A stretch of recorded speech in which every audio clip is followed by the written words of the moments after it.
பாகிஸ்தான் வந்து பார்த்துட்டிங்கன்னா கிட்டத்தட்ட 300லேருந்து 400 ட்ரோனை வந்து இந்தியாவை அட்டாக் பண்ண அனுப்பிடுறாங்க. நம்மளோட டிஃபென்ஸ் சிஸ்டம் என்ன பண்ணுதுன்னா எல்லாத்தையும் வந்து அடித்து நொறுக்கி விட்டுருது. இந்த செய்தி பாகிஸ்தானில் உள்ளவங்களுக்கு தெரியுதா? அவங்க வந்து அப்படியே சமாளிக்கிறாங்க. எப்பா நாங்கள் எந்த அட்டாக்கும் பண்ணலப்பா அப்படின்ட்டு அவங்க சமாளிக்கிறாங்க. முழு பூசணிக்காக சோத்தில் மறைக்கிறாங்க. இதை தாண்டி நம்மளோட எல்லையோர மாவட்டங்கள்லாம் இருக்குல்ல, அங்கே உள்ள மக்கள்லாம் வந்து ஒரு வித பதட்டத்திலே இருக்கிறாங்க. ஏன்னா பாகிஸ்தானை அட்டாக் பண்ண ட்ரை பண்ணிக்கிட்டு இருக்கு. ஏதோ ஒரு கட்டத்தில் வந்து பயங்கரமாக ஏதாவது வந்து உழுவுது அப்படின்னு வைங்களேன், அங்கே உள்ள மக்களோட நிலைமை வந்து யோசிச்சு பாருங்களேன். அதனால் பதட்டத்தில் இருக்காங்க. பட் இந்தியன் கவர்மெண்ட் வந்து அந்த எல்லையோர மாவட்டங்களில் கரண்ட்டை கட் பண்ணுறாங்க அப்படின்னு பல விஷயங்கள் வந்து நடந்துக்கிட்டே இருக்குது. இந்தியன் கவர்மெண்ட்டு ஆர்மியில் உள்ளவங்கலாம் எப்படியாவது இங்கே உள்ள மக்களையும் பாதுகாத்துக்கணும் அப்படின்னு பல விஷயங்களை பண்ணிக்கிட்டு இருக்காங்க. நம்மளோட டிஃபென்ஸ் சிஸ்டமும் வந்து நல்லா தான் இருக்குது. இப்படி ஒரு பக்கம் நடந்துக்கிட்டு இருக்குது. பாகிஸ்தான் என்ன பண்ணுதுன்னா காசு பத்தில் அங்கே உள்ள பிரச்சனையை பார்க்க முடியலைங்க. ஏன்னா பொருளாதாரம் அந்தளவுக்கு மட்டமாக இருக்குது அப்படின்னு சொல்லலாம். $7 பில்லியன் வந்து ஐஎம்எஃப்ட்ட வந்து கடன் கேட்குது. $7 பில்லியன் 60,000 கோடி ரூபா. அவ்வளவு ஐஎம்எஃப்ட்ட கடன் கேட்குது. இப்படிப்பட்ட பிரச்சனையை உள்ளுக்குள்ளே வச்சுக்கிட்டு நம்ம இந்தியாக்கிட்ட வந்து அது ரொம்ப வச்சுக்கலாமா? என்னத்த சொல்கிறதுன்னு தெரில. இதை பற்றி தாங்க டீட்டெயிலாக இந்த வீடியோவில் பார்க்க போகிறோம்.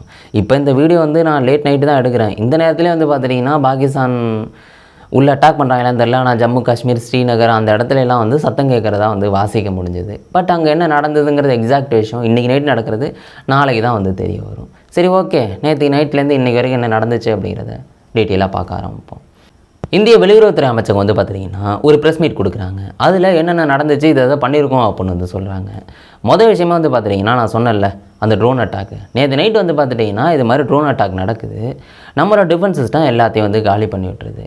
இப்படியே அந்த குப்பையெல்லாம் கிடக்கும்ல, ட்ரோனு கிட்டத்தட்ட 300லேருந்து 400 வந்திருக்கு, ஏவுகணையெல்லாம் வந்திருக்குன்னா அதோட குப்பை வந்து அங்கங்கே சதுரி கிடக்கும்ல, அதை எல்லாத்தையும் வந்து காலையில் போய் எடுக்கிறாங்க. அதை எடுத்து பார்த்து ஆய்வு பண்ணி பார்த்தா அது துருக்கியோடது அப்படின்னு தெரிய வந்திருக்கு. என்னமோ ஆய்வு பண்ணிக்கிட்டு இருக்காங்க. அது தனியாக ஓடிட்டுருக்க ஆய்வு. இதுக்கு வந்து நம்ம பதிலடி கொடுக்கணும்ல. அதுக்கு நம்ம என்ன பண்ணுறோன்னா நம்மளும் ஆயுதம் இந்திய ட்ரோனை வந்து அனுப்பிடுறோம். இப்படியே அவங்க என்ன பண்ணாலும் அதுக்கு நம்ம பதிலடி வந்து கொடுத்துக்கிட்டு இருக்கோம். இது ஒரு பக்கம் நடக்க வந்து பார்த்துட்டிங்கன்னா அவங்க வந்து இந்த ஷெல் தாக்குதெல்லாம் பண்ணுறாங்கல்ல, இதனால் வந்து பார்த்துட்டிங்கன்னா அங்கே அந்த எல்லையோரம் இருக்கிற அந்த கிராம மக்கள் வந்து பாதிக்கப்படுறாங்க. அதில் வந்து சில பேர் இறந்து போயிருந்துருக்காங்க.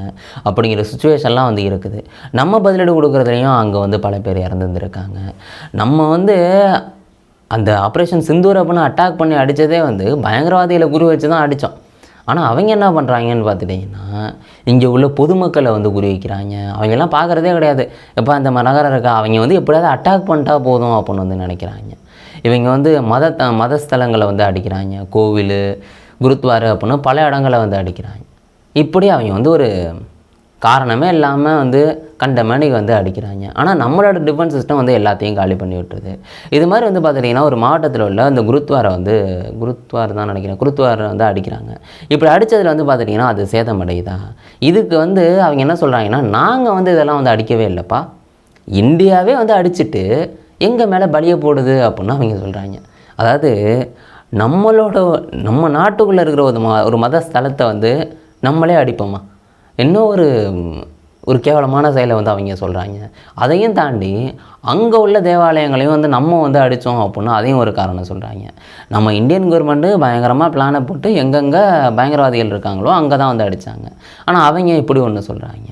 இப்படி இந்த பாகிஸ்தான் நம்ம இந்தியாவுக்குள்ளே வந்து இந்த மதஸ்தலங்களை நோக்கி அடித்தாங்களா, இதுலேயும் வந்து ஒரு சில பேர் வந்து இறந்துருந்துருக்காங்க. இப்படி இந்தியாவுக்கும் பாகிஸ்தானுக்கும் நடுவில் ஒரு மிகப்பெரிய பதட்டமான சூழ்நிலையை நிலவிக்கிட்டு இருக்கு. நேற்று நைட்டு இது மாதிரி அட்டாக அவங்க வந்து பண்ணுறாங்க. இன்றைக்கி நைட்டும் வந்து இப்போ நான் அந்த கண்டென்ட் எடுக்கும்போது வந்து பார்த்தேன் சில இடங்களில் சத்தம் கேட்டுச்சு, ஜம்மு காஷ்மீர், ஸ்ரீநகர் அப்படின்னு. பட் அங்கே என்ன மாதிரி சுச்சுவேஷன் இருக்குது அப்படிங்கிறது வந்து நாளைக்கு தெரிய வரும். இப்படிப்பட்ட சுச்சுவேஷன் 2 நாட்டுக்கு நடுவில் நடந்துக்கிட்டு இருக்காங்க. ஆனால் அந்த எல்லையோர கிராம மக்களை யோசிச்சு பாருங்களேன். தினமும் நைட்டு தூங்கும்போது என்ன மாதிரி ஒரு மைண்ட் செட்டில் வந்து தூங்க முடியும்? சைரன் சத்தம் கேட்குது, அதை தாண்டி மின்தடையை வந்து ஏற்படுத்திடுறாங்க. ஏன்னா வெளிச்சம் வந்து வெளில போகக்கூடாது அப்படின்னு. அதை தாண்டி என்ன சொல்கிறாங்கன்னா, எப்பா எந்த வெளிச்சமும் வந்து வெளில இல்லாமல் வந்து பார்த்துங்க, ஃபுல்லாக இருட்டாக வச்சுங்க அப்படின்னே வந்து சொல்லி தந்துருக்காங்க. இப்படிப்பட்ட சுச்சுவேஷனில் அங்கே உள்ள எல்லையோர கிராம மக்கள்லாம் வந்து இருந்துக்கிட்டு இருக்காங்க.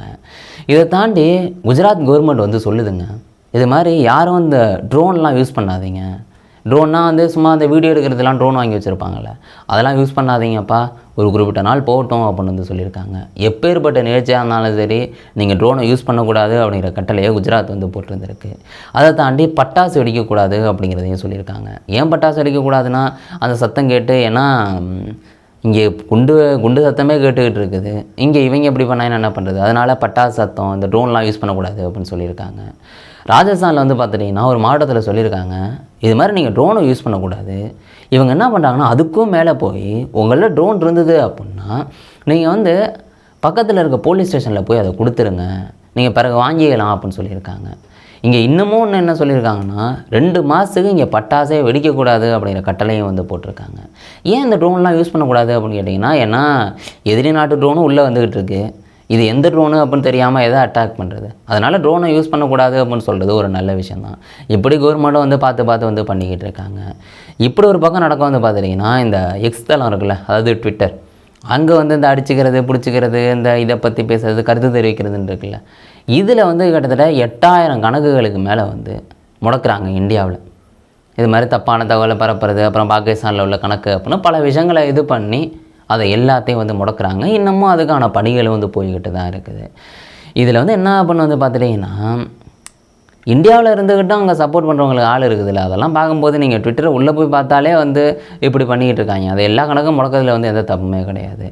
பாகிஸ்தான் வந்து பார்த்துட்டிங்கன்னா ஐஎம்எஃப்ட்ட வந்து கடன் கேட்குறாங்க. எவ்வளோ அப்படின்னு வந்து பார்த்துட்டிங்கன்னா $7 பில்லியன், அதாவது கிட்டத்தட்ட 60,000 கோடிங்க. அதை வந்து உடனேலாம் வந்து தூக்கி கொடுத்துட மாட்டாங்க, அவங்க பரிசீலனை பண்ணுவாங்க. இன்றைக்கி தான் பரிசீலனை பண்ணுறதா வந்து சொன்னாங்க. இந்த பரிசீலனையும் வந்து ஓடுனுச்சுங்க.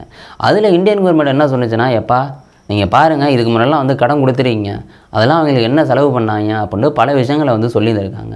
இதுமாதிரி அவங்க வந்து பயங்கரவாதத்தை வந்து தூண்டுறாங்க காசை வாங்கி, அதை எங்கள் நாட்டுக்குள்ளே வந்து இது பண்ணுறாங்க அப்படின்ட்டு இந்தியன் கவர்மெண்ட்டு கவலை தெரிவிச்சிருக்கு. எப்பா இது மாதிரிப்பா அப்படின்னு எல்லா விஷயத்தையும் சொல்லியிருக்காங்க.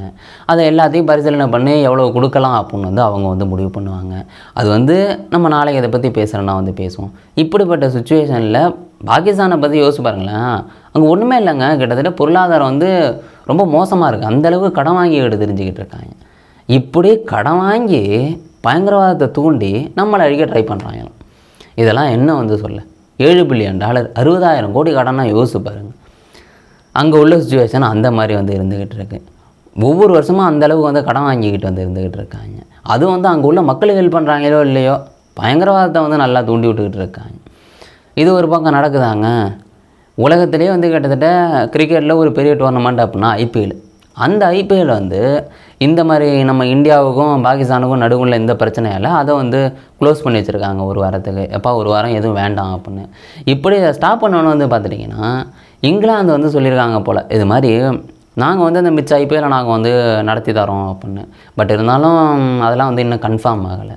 இதில் என்னென்னா பாகிஸ்தானில் இது மாதிரி ஒரு லீக் நடக்குது, PSL லீக் அப்படின்னு. அந்த லீக் வந்து பார்த்துட்டிங்கன்னா துபாயில் நடத்துறதுக்கு கேட்டிருப்பாங்க போல். ஆனால் துபாய் சொல்லிவிட்டு எப்பா அதெல்லாம் இங்கே நடத்த வேண்டாம்ப்பா அப்படின்னு அவங்க வந்து சொல்லியிருந்துருக்காங்க. இப்படிப்பட்ட சுச்சுவேஷன் இந்த IPLலையும் நடந்துக்கிட்டு இருக்குது. இது மாதிரி வந்து பல விஷயங்கள் வந்து நடந்துக்கிட்டே இருக்குதுங்க. ஜம்மு காஷ்மீரில் வந்து பார்த்துட்டிங்கன்னா இந்த அட்டாக் வந்து நடந்ததில்லை. இந்த அட்டாக் வந்து நடந்தது வந்து அங்கே உள்ள அமைச்சர், பாதுகாப்பு அமைச்சர் கவாஸ் ஆசிஃப்னு நம்மங்க, அவர் வந்து சொல்கிறாப்புல, நாங்கள் வந்து இந்த அட்டாக்கை பண்ணலை அப்படின்னு.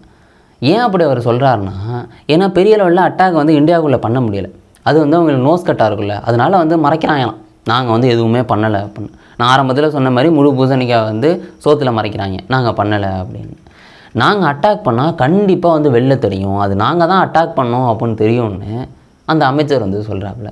இதெல்லாம் என்ன சொல்கிறது, அவங்க நம்ம இந்தியாவில் அட்டாக் பண்ணுறாங்கல்ல, இதனால் வந்து அவங்க வந்து கிட்டத்தட்ட சூசைட் பண்ணுறதுக்கு சமம். ஏன்னா அந்தளவுக்கு வந்து பொருளாதாரத்தில் வந்து பிரச்சனை வரும். இப்படியே அவங்கள்ட்ட வந்து பெரிய அளவில் பொருளாதாரத்தில் இல்லை அப்படின்னாலும், ஆனால் அவங்கள்ட்டையும் அணு ஆயுதம் இருக்குது, நம்மள்ட்டையும் அணு ஆயுதம் இருக்குது. அவங்க ஏதாவது அணு ஆயுதத்தை யூஸ் பண்ணுறாங்க அப்படின்னா மக்களோட உயிர் தான் வந்து ஆபத்தில் போய் முடியும். நம்மளோட இந்தியன் கவர்மெண்ட்டும் சும்மா இருக்காது, நம்மள்ட்டையும் அணு ஆயுதம் இருக்குல்ல, அதை வந்து யூஸ் பண்ணலாம். பட் அணு ஆயுதம் அப்படின்னு வந்துட்டு அப்படின்னு வைங்களேன், 2 தரப்புலையும் வந்து பயங்கரமான உயிரிழப்பு இருக்கும். பட் அதுக்கெல்லாம் வந்து அந்தளவு போகமாட்டாங்க. ஏன்னா இப்படி வந்து அணு ஆயுதத்தை எல்லோரும் கையில் எடுத்தால் அப்புறம் பெரிய சிக்கலாக இல்லை, அதனால் அதுக்கெல்லாம் போக மாட்டாங்க. பார்ப்போம், பொறுத்திருந்து இனிமேல் என்னென்ன நடக்க போகுது, என்னென்ன அட்டாக் பண்ணுறாங்க அப்படிங்கிறத பொறுத்திருந்து தான் பார்க்கணும். உங்கள் மனசுக்கு என்ன தோணுதோ அதை கீழே கொண்டு வந்துடுங்க. நாளைக்கு ஒரு வீடியோவில் நான் உங்களை சந்திக்கிறேன். Bye guys.